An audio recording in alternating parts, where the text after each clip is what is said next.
혹시 전업주부는 소득이 없으니까 개인생은 못하겠지 이렇게 생각하고 계실까요? 결론부터 말씀드리자면 전업주부, 가정주부분들도 개인회생이 가능합니다.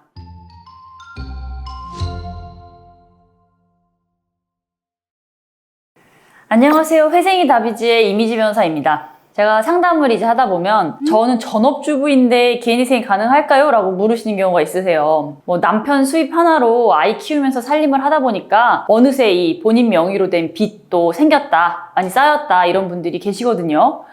혹시 전업주부는 소득이 없으니까 개인회생은 못하겠지 이렇게 생각하고 계실까요? 결론부터 말씀드리자면 전업주부, 가정주부분들도 개인회생이 가능합니다. 물론 몇 가지 조건을 갖추고 있어야만 하는데요. 오늘은 그 부분에 대해서 자세히 설명을 해드릴게요. 자, 먼저 개인회생의 기본적인 조건부터 다시 한번 말씀을 드릴게요.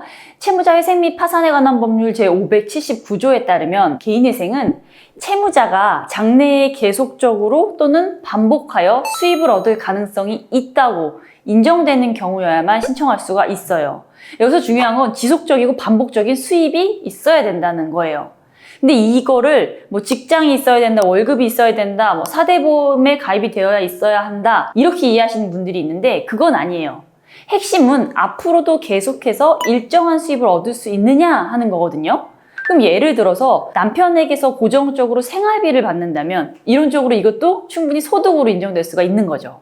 다만 여기서 중요한 건 아주 단순하게 남편이 생활비를 준다 이렇게 말한다고 해서 이 주부의 개인회생이 되는 건 아니에요. 실제로 이분 명의의 은행 이체 내역이 있어야 하고요. 남편의 소득증명서나 재직증명서 같은 객관적인 증명 자료도 필요해요. 그래서 만약에 남편으로부터 생활비를 현금으로만 받거나 아니면 불규칙하게 받는다고 하면 일정한 소득으로 인정받기는 어렵겠죠. 법원에서는 이런 생활비의 어떤 지원도, 생활비 소득도 앞으로도 지속될 수 있는 소득인지를 꼼꼼히 따져보거든요. 그리고 여기서 또 한 가지 중요한 건 아르바이트나 부업을 하고 계시다면 더욱 유리하다는 거예요. 사대보험에 가입되지 않아도 상관없고요. 정식으로 근로계약서가 없어도 상관없습니다. 그냥 실제로 일을 하고 있고 그에 대한 대가를 규칙적으로, 정기적으로 받고 있다라고 하는 걸 증명하실 수만 있으면 충분해요. 그러면 급여 명세서나 통장의 입금 내역, 아니면 고용주의 확인서 같은 게 있으면 되는 거거든요. 그럼 예를 들어서 남편으로부터 받는 생활비가 고정적으로 월 200만 원이고 본인이 아르바이트로 월 80만 원을 번다 이러면 총 월 소득이 280만 원이 되는 거죠. 그럼 여기서 최저생계비를 빼고 남은 금액으로 변제금을 내시면 됩니다. 여기서 꼭 말씀드리고 싶은 건 이 주부가 개인회생을 신청한다고 해서 남편의 재산이 또 자동으로 포함되지는 않는다는 거예요. 개인회생은 원칙적으로 신청인 본인의 명의로만 된 재산을 심사 대상으로 보거든요. 근데 물론 제가 다른 영상으로 조금 더 구체적으로 설명을 드리긴 했는데 이 부분은 어느 법원 관할인지에 따라서 차이가 있습니다. 자, 원칙적으로는 남편 명의의 부동산이나 예금이 있어도 그건 남편 재산이지 이 신청인, 아내분의 청산가치에 포함되지는 않아요. 다만 부부라는 게 경제 공동체이기 때문에 경제 공동체성을 고려해서 생활비가 어디로 흘러가는지, 가족 구성은 어떻게 되는지 이런 부분들을 법원이 좀 더 꼼꼼하게 살펴보죠. 그리고 또 주의해야 될 점도 있어요. 생활비를 받는다고 하면서 실제로는 통장에 입금 내역이 없거나 현금으로만 받는다 이러면 입증이 어려울 수가 있잖아요. 그리고 또 일시적으로 몇 번 받은 건데 이걸 가지고 지속적이고 반복적인 수입이다 이렇게 주장해도 인정받기가 어렵죠. 그래서 최소한 6개월 이상, 가능하면 1년 이상의 정기적인 이체 내역이 있어야만 안정적인 수입으로서 인정을 받을 수 있습니다. 자, 그럼 혹시 현재 소득이 전혀 없는 상황이라면 어떻게 해야 될까요? 남편의 지원도 없고 아르바이트도 하지 않고 계시다면 안타깝게도 개인회생은 어렵습니다.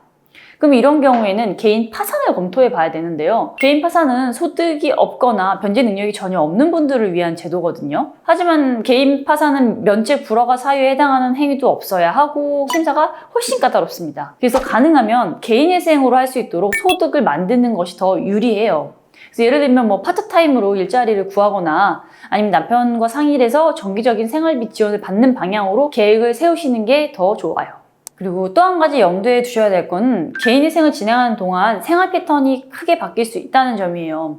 일단 신용카드 사용이 제한되니까 체크카드나 현금으로 생활을 하셔야 하고 가계부도 꼼꼼히 작성해야 돼요. 법원에서 생활비 지출 내역을 확인할 수가 있거든요. 특히 변제금 납부를 3회 이상 연체하면 개인회생이 폐지될 수가 있기 때문에 이 생활비 관리를 철저하게 하셔야 됩니다. 하지만 이런 불편함들을 감수하더라도 개인회생을 통해 얻는 이득이 훨씬 클 거예요. 우선은 채권자들의 독촉과 추심에서 완전히 벗어날 수 있고 3년만 참고 변제하면 나머지 빚은 탕감받을 수 있잖아요. 그리고 본인의 신용등급도 개인회생 인가 후에는 점차 다시 회복될 수가 있고요. 자, 정리해보면요. 전업주부의 경우라도 지속적이고 반복적인 수입이 있고 그걸 객관적으로 입증할 수 있으면 개인회생은 충분히 가능합니다.